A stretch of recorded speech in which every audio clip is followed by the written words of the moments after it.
Las Vegas has released its way too early championship odds for 2026. BYU is below Utah, and you'll be shocked to see where Texas Tech lands. This is a Locked On Big 12, Locked On Baylor crossover.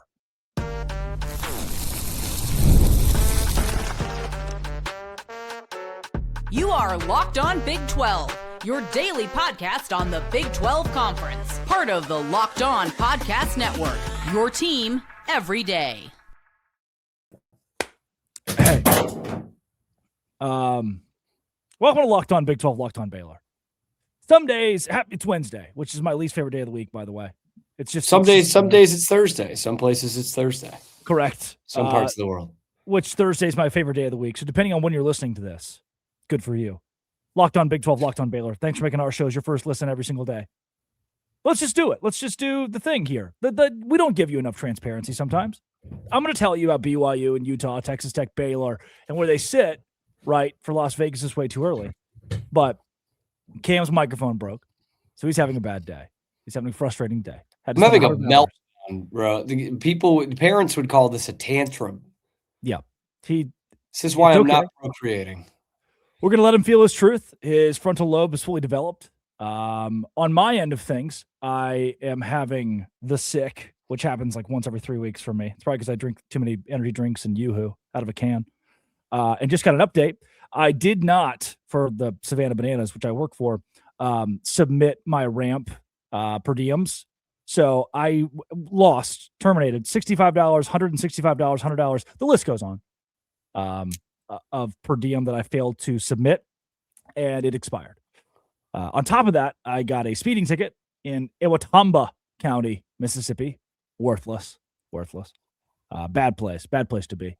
And it was like $275. Also, the sick, I have like orifices I didn't know existed and ooze, like things that I didn't think the body could create happening right now. And we're both Baylor grads. Sick 'em Bears. Last thing that I'll leave you with is on top of all of those things, I don't know. I don't even know where I wanted to go with that. There's plenty of other terrible things in the world. So we just, let's be honest with you today. Just season 2 of White Lotus. My favorite character died. Now what? Nothing's going right today. So yeah, here we are. Oh, the last thing. This is it. I have a buddy getting married in a couple weeks. I booked the flights, 10 days in advance because I'm just like that, hotel and all that. Because I was like, oh, they're from Houston. They're surely getting married in Houston. College Station, baby. Bermuda Triangle. Easy place to pick up a hotel room. Yeah, where do you want to fly into? You can't. Everywhere the sun is closer to College Station than the nearest feasible airport. It will cost in total. Heard doesn't have an airport? Close to $2,000 when all is said and done, rental car to flights and everything. So, hey. Per diem repayment would have been good. Welcome to Locked On Big 12, Locked On Baylor. That's what we have for you today. That's what we're coming to you transparently today. We're coming to you transparently today. We'll take shots from the front, from the back, but we're going to show up. We're going to give it our all. If you hit subscribe, we could keep our jobs. We don't do enough storytelling. And by the way, please, can we keep our jobs, man? After what you just heard, after what you just heard from both of us. I'm really angry. I'm an adult who is so angry right now that his microphone doesn't work. I'm gonna call help us out, man, and ask for a personal loan. And they'll say, for what? I'm like, I don't know. I don't know what to tell you. I can't. I need a rental car and a flight, and I'm going to a wedding, and I don't know. And the per diem didn't come through. They're just going to terminate my entire account from the bank. We can't do this anymore. We can't have this guy. So, thoughts and prayers. That's the first time in probably my 4 years, the Locked On Podcast Network, that I opened a show with just saying, hey, I'm kind of sad right now. And here's the stuff going on. Also, happy belated MLK Day. I don't even wish you guys happy MLK Day. And bosses came down on me for that. So BYU, Utah, Baylor, Texas Tech, Cole Kublik. Is that it? Did I land Bellick, Kublik. Who cares? Sorry, Cole. Who cares? Number 1 odds to win the national championship next year, preseason. Texas Longhorns. Of course. Again. Of course. We all knew it was coming. We all, what is the, Texas? Of course. Number 1. Number 2, Ohio State. Not just see Indiana have arguably the best college football season of all time. Mow through everybody, contending with 2019. They're in the same conversation as 2019 LSU. But nope, Texas, Ohio State, then Indiana, then Notre Dame. Cam, they don't have like a remaining player at Notre Dame. They didn't even use the transfer portal. Their head coach was flirting with the NFL way too much this offseason to even operate as the head coach of Notre Dame. But what I really wanted to get to, LSU is above Texas Tech. Yep. Notre Dame above Texas Tech. Texas above Texas Tech. And then things get even crazier when you realize Michigan, USC plays Ohio State, Indiana, Oregon, and Penn State next year. And they have better odds than Utah, who's 50-1, and BYU, who's 70-1. That's how you get ahead of it, though. That's how you get ahead of it. That's how you say, like, we're already telling you before they play these good teams, or what we're supposed to be known as good teams, that they're already better than you, and they started the preseason better than you. Like, that's how they get you. This right here. Vegas odds and then preseason rankings. How Utah lost, and JT Wistrcill is throwing fits every day on Locked On Utes because of what they lost. Their head coach, for one, their offensive coordinator, for two, and probably 5 or 6 legitimate contributors, like Big 12 championship caliber, all Big 12 caliber players that are transferring to Michigan or elsewhere. BYU, I don't know if you saw this, returned everybody. They all just said, I don't know, whether I have eligibility or not, I'm coming back, whatever. Like top to bottom, including their freshman quarterback, who's the best freshman quarterback in the country, but didn't win freshman of the year, despite having like 1,000 more yards and 10 more touchdowns than the kid from California, whose name I don't care to pronounce. That's where we sit. BYU's 20-1 odds behind Utah. I don't know if that's how odds work. Well, keep going. Arizona State. Yeah. Virginia Tech, Vanderbilt. Here they come. That good old Baylor line. Pretty Dude, awesome. You think I'm mad right now? Wait till this moment in the podcast right now when Parker Ainsworth sees it. Yeah. Houston the same as Baylor? Really? Houston and Arizona. And Kansas State. Good point with Arizona. I mean, those are 2 teams that won 10 games, right? Houston and Arizona. Yeah. Baylor won half of that and don't have a 5-star quarterback recruit. Pretty awesome. I mean, okay. All right. Do you see the TCU? 3 letters at the bottom of your screen? Yeah. Oh, yeah. Baylor, 200-1 odds. Who is in the postseason top 25 for Locked On's top 25? The AP poll, top 25. Postseason top 25. Yeah, but we don't care about that. Yeah, those guys are schmucks anyway. Care about the Locked On we trust poll. Spencer McLaughlin for sure over the AP folks. Vegas is doing it crazy again. It was the same way last year. They had Utah coming off of 5-7 ahead of BYU. How did it work out? It didn't. Coming up, how's it working out in the transfer portal for one of the biggest names in all? Another one. I did not submit my St. Paul per diem. $150 down the drain. Ugh. Had a blast there though. St. Paul's a fun place. Good spot. Place. Pretty close to Wisconsin. They've got Spotted Cow beer. I could use one of those. I'm too sick to have beer. I shouldn't do that. Coming up, DJ Lagway, the Baylor Bear. Is it the biggest portal pickup of anybody this offseason in the Big 12? Genuinely, it might be. This is Locked On Big 12. Mamacita, ¿Dónde está Santa Claus? Today's show is brought to you by FanDuel. FanDuel is exactly where I go when I'm trying to bet on the NFL in the postseason. Today's show is also brought to you by TurboTax. But first, I'll tell you about FanDuel. FanDuel is it, dog. It's the guy. It's the dude. It's the G. It's the real OG when it comes to the NFC and AFC championship games. I will go bet the New England Patriots -4.5, -5. Cam was at the game last week. You get a profit boost for every one of these big games in the NFL as well. So on game day on Sunday, go get your profit boost. I'll be watching this game from Utah, which is fun. It's awesome. Ride the favorites when you think the team controls the matchup, or take a shot on the underdog if you feel an upset is coming, or build a parlay around the players and moments you think will decide the game. Even bigger winnings with your profit boosts. And when you win, FanDuel pays you out instantly. FanDuel.com, download the FanDuel app, FanDuel.com, or download the FanDuel app. Do it today. Today's show is also brought to you by TurboTax. TurboTax is where I go to file my taxes, to give to the government. And you're like, oh, taxes suck. Well, yeah, they do, don't they? Unless you're using TurboTax. Then it kind of becomes fun. Fun, you say? Yes, fun. TurboTax full service. Have your taxes done for you by a trusted local expert, start to finish, without the stress or guesswork. I'm pretty sure in 2021 I didn't file my taxes correctly, and the government is actively looking for me. Why? Because I didn't use TurboTax. W-2s to self-employment forms. They're going to help you. Limited time. You can even have your taxes done by a local TurboTax expert for $150 all in. TurboTax expert didn't file your taxes last year. Just file by February 28th. Take taxes off your plate. TurboTax.com/local. TurboTax.com/local to book your appointment and do it today. TurboTax. Cameron Stewart, locked on Baylor. Already told you on this show. Dealing with a lot of physical ailments. The pains of the world. In the middle of that ad read, another $70. Norfolk, Virginia. Did not submit that per diem. We are just rapidly losing money. I did not know I had. Found this video on TikTok. Not anymore. Thought I would show it to Cam. Thought I would show it to you guys, the world. Live reaction before we talk DJ Lagway. It's 40 seconds long. I'm just going to give it to you, and we're going to see where it goes, because this is today's Locked On Big 12, and I mean, you're just going to have to sit there and listen to it.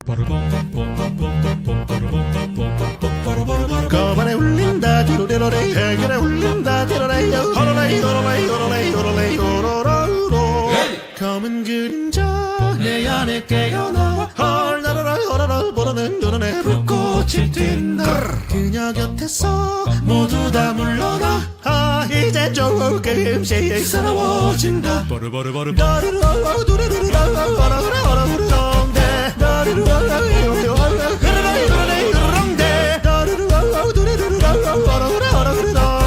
이제 조금씩 새로워진다. Hey!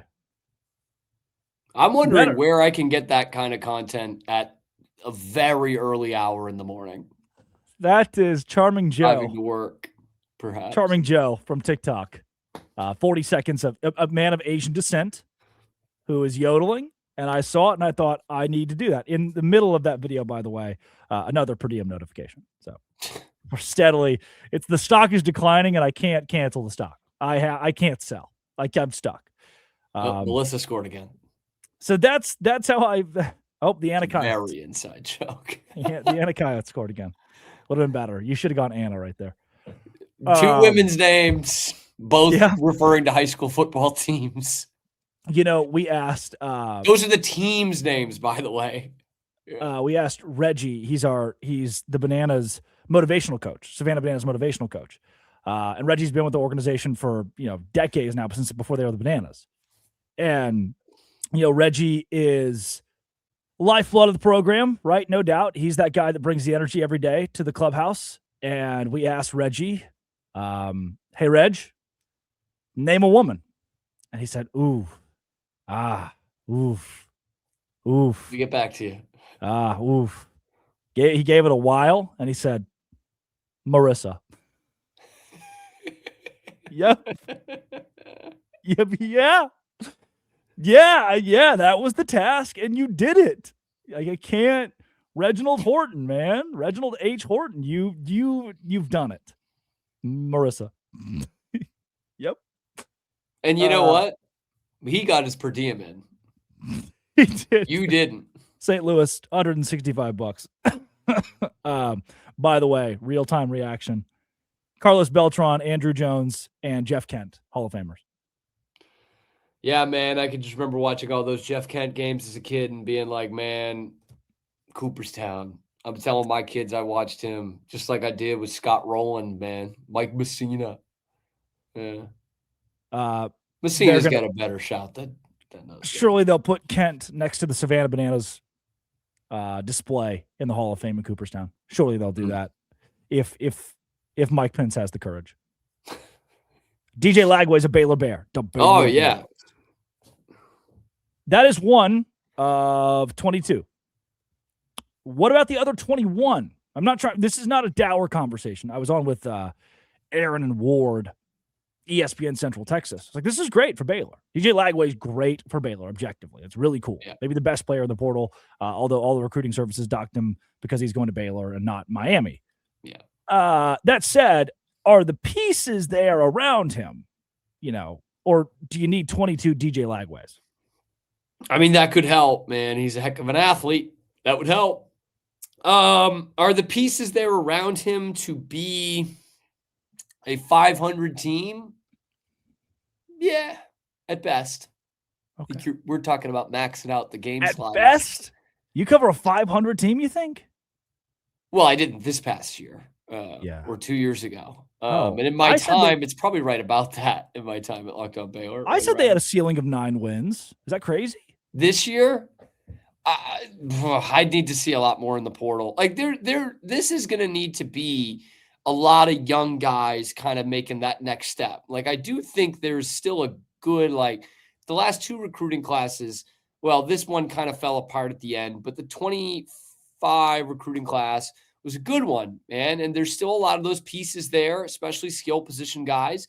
And I think DJ Lagway absolutely elevates the floor. I was thinking they were a 2 or a 3 win team a couple weeks ago. Like I was, and because we know how much Dave Aranda doesn't play young guys and doesn't rep a lot of young guys in practice. They don't get a ton of reps.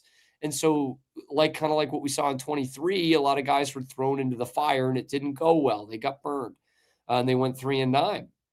And I was thinking they were headed towards that again. And I think DJ Lagway absolutely changes the floor for this team. And there's a lot of people that don't agree, but I really think he takes you up a notch. That is the best case scenario to get a top 5 quarterback in the portal to come to you after you won 5 games and bringing guys along with him. Tony Livingston comes in, helps your tight end room right away. That's a guy who's playing with DJ at Florida. Hardly Gilmore you see on there, and Draylon Miller, another receiver. I've argued a couple of times, like I think those guys are coming because DJ Lagway is going to be the quarterback. You've added some immediate starters on defense. I actually like what they're doing on defense more than what they've done on offense so far, especially at the skill positions. So that all starts with DJ Lagway. I mean, if you don't have the quarterback, you don't have much of anything. And DJ is a quarterback. That's for sure. I know he's had a down year in 25 with the interceptions. I think he comes in with a dynamite quarterback coach, and his deep ball numbers are actually really dang good. And I think you're going to see a lot of that at Baylor next year. There he is, DJ Lagway. Hi, man. That's your portal class. That's where it starts and ends, man. Is this RIP? Is this the number 1 pickup in the Big 12 in the transfer portal? Like Brendan Sorsby going to Texas Tech, obviously huge. TCU got the Harvard kid. There have been multiple quarterback pickups actually in the Big 12 that are very impressive. Do you put this number 1? It's kind of hard to put it 1 based on 24/7 wouldn't. Does Cameron Stewart? It might be the most impactful. Can I say that? Yeah, that's good. Like Sorsby's a better quarterback, and he's going to the best team in the conference. Yeah. But in terms of impact, in terms of raising a floor of a team, there isn't one that's happened in the portal for the Big 12. You could argue Mestamaker, but also they have a billion pieces next to him. Yeah, that's a good point. I think of all the guys coming from UNT raising the floor, and Eric Morris raising the floor. That's another portion. It's not like you've brought in a dynamite coach that is going to kind of get things going and get a lot of confidence around your program. So in terms of a one-man band, I think DJ Lagway is probably the most impactful transfer. And it is something that kind of scares me a little bit. Like, here he is, he's 20, and he's already kind of done the dog and pony show of being the guy that a coach stakes his claim to, being a guy that keeps his coach in a job. And it happened for half a season. I mean, they were probably ready to get rid of Billy Napier after 23. And then he got Lagway, and he probably stayed on at the beginning of 25 because of Lagway. And I just I feel for DJ in that sense of do you want that kind of pressure again? And that's what he's kind of walking into here. So yeah, I think he's the most impactful. Yeah, I don't know if playing for Dave Aranda or Billy Napier is worse. Neither one seems fun. No. And he's on borrowed time. Yeah. Yeah. Nice guy. seems like he laid down on the floor that one time, which was cool. Like, if we're starting with Jeff Kent, like, at what point do we put A-Rod and Bonds in, you know? Yeah, you probably. Beltran? I get Beltran. I think Beltran is a Hall of Famer. Maybe he's a 21st century Hall of Famer. Andrew Jones? Andrew Jones legit played himself out of the Hall of Fame. And I think in a lot of different eras, he would not have gotten in. His last couple of years brought down his overall numbers a dramatic amount for a guy who played that long. It's kind of whatever. Up next, Miami to the Big 12. He had a damn good peak. Is heating up. And there's a reason why, a very specific reason. Locked on Big 12, locked on Baylor.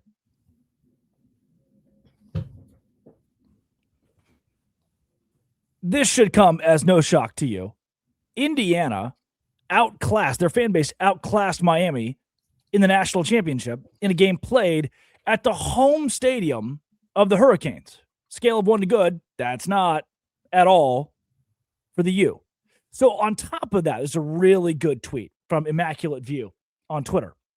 Chris Lowe sends a video of the fans. Says definitely not going to be a road game here for Miami. In Miami for Indiana, I should say. Looks about 65-35 right now in favor of the Hoosiers. Immaculate View says, this is not me taking a shot, but it's the offseason now, so we got to talk offseason stuff. Some folks think Miami to the Big Ten is a thing. I have given multiple reasons why I think that is not the case. One of those has been pictures of the crowd at Miami home games. I'm going to do it. I'm going to do what I hate to do and what I should not do. But Cam, I've seen pictures of UCF home games the last couple of years. I hate it.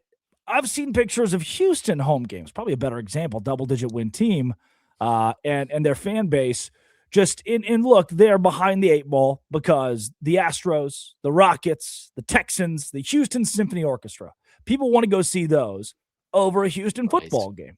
And I can't help you with that. It's just the way it is. Those fans haven't shown up the last couple of years. They got a worse bowl game because of that, but ended up getting to beat LSU. Miami, they are the Houston of the ACC. They can win as many games as they want and then play in the national championship in their own backyard, their home stadium, 45 minutes from campus, and be outnumbered 65-35 by Indiana coming from Bloomington to Miami. It's another example of how Miami is not ready for the big leagues. And I'm going to say it. The Big 12 is not the Big 10. The Big 12 is not the SEC. Miami is not ready for those two conferences. They don't want Miami. And when this whole thing falls apart in a couple of years, the U has a landing spot in the Big 12 and nowhere else. It's a good point. And especially like the SEC, we talk about this so much, the regionality and trying to get, new hubs, so to speak. SEC doesn't need Florida. They've got Florida. Like they don't need it. Big Ten doesn't really need it, but all these conferences are greedy. I think it would make a ton of sense in the Big 12. Like think about it just this simplistically. Go ahead. We have Florida, but do we really have Florida? No. Yeah. I mean, you have it in terms of a recruiting base, which is really important. Like you do, yes. Or, Central Florida and Orlando, like it's great. Not quite as great as Miami in terms of developing football talent, baseball for sure. But you look at it simplistically, Miami sees the Big 12 as a conference they can win, even though they can't win the ACC, but like they should be good enough to win the ACC, right? And it's more stable than the ACC is. Like in its simplest terms, that's how Miami should be looking at it. And yeah, there's some fan bases, unfortunately, in this conference that don't show out for their fans or for their teams enough. Not that I would know. I did forget to include Baylor in that category, which, to be fair, Duke football, it's in the squad intro. Remembering back to the Baylor-Arizona game in Tucson and the shirts off section, like that was not a packed game. And Arizona was a really good football team. They blew that game out.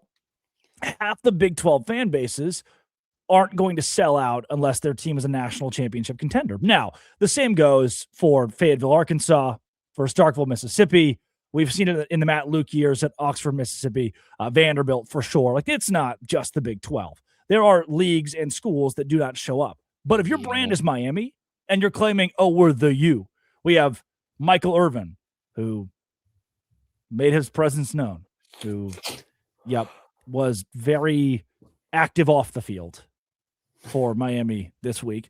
You've got that. You have the prowess. Jeremy Shockey, Larry Coker. We can just name game here. Yeah. Yep. Greg Olson. Ray Lewis, innocent. Third leg. Innocent. Yep. Dude, how about you see that video? I can't remember what player it was being consoled by Ed Reed after the game. So Ed Reed, obviously incredible player, really, really smart football player, like could be a head coach kind of smart. I've watched him like break down film. It's actually really cool. And he's consoling this Miami player after the game. And he's got one of those big hats on. The Noggin Boss. The Noggin Boss. I'm like, could you imagine like the worst loss of your life? Like, your microphone breaking, losing the national championship game, those kinds of losses.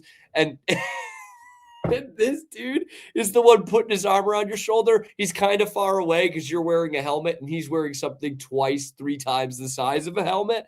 That's unbelievable. That's the U, baby. That's just Luke Kuechly in a tiara telling you to keep your head up. That's the equivalent. That's what it feels like. Like, what? Yay. Get him next time, boss. Luke Kuechly, why are you wearing a tiara? Like OU loses and the boss just has like a dirt bike helmet on. With the mohawk. So good, with man. the mohawk taped to it. Yes. Yeah. Some dreads hanging out the back. That's what Miami has kind of become, is even when they are very good, they're a bit of a joke. Like there were Michael Irvin to Ed Reed to Ray Lewis. It felt to being outclassed by another fan base in your home stadium. That's a bit of a joke, man. Like that's you can't take that seriously. Tony Petitti, the Big Ten, they don't look at that and say, oh, we have to have Miami. Yeah. The Big 12 says, hey, you're a brand that kind of fits us.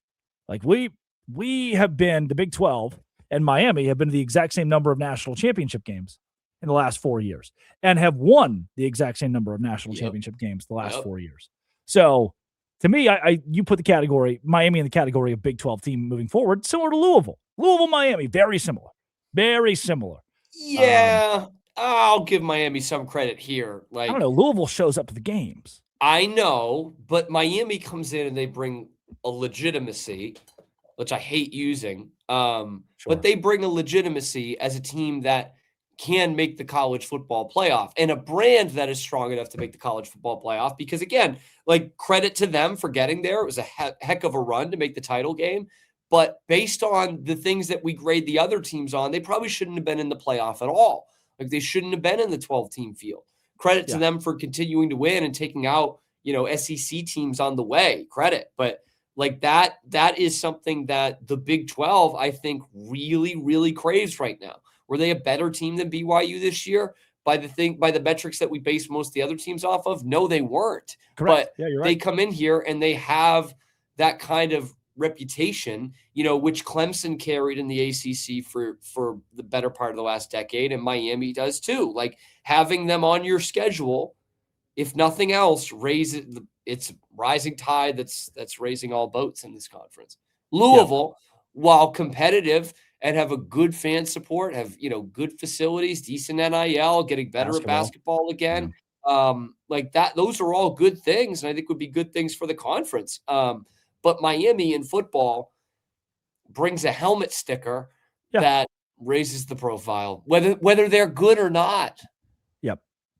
Who did SMU lose to in the playoff last year? That would be Pennsylvania State. They did. That's right. Who did they lose to in week 2 this year? Oh, that good old Baylor. Still almost made the playoffs somehow. Still almost won the ACC. I mean, Baylor was a couple of bounces away from a transitive property national championship if the Canes pull that off. Yep. What are you going to do? Yep. Couple bounces away. It's Cameron Stewart, Locked On Baylor, at Real Cam Stewart. This has been, it always will be, Locked On. Thanks for making our send me a new microphone. your first listen every single day. Dose Grande.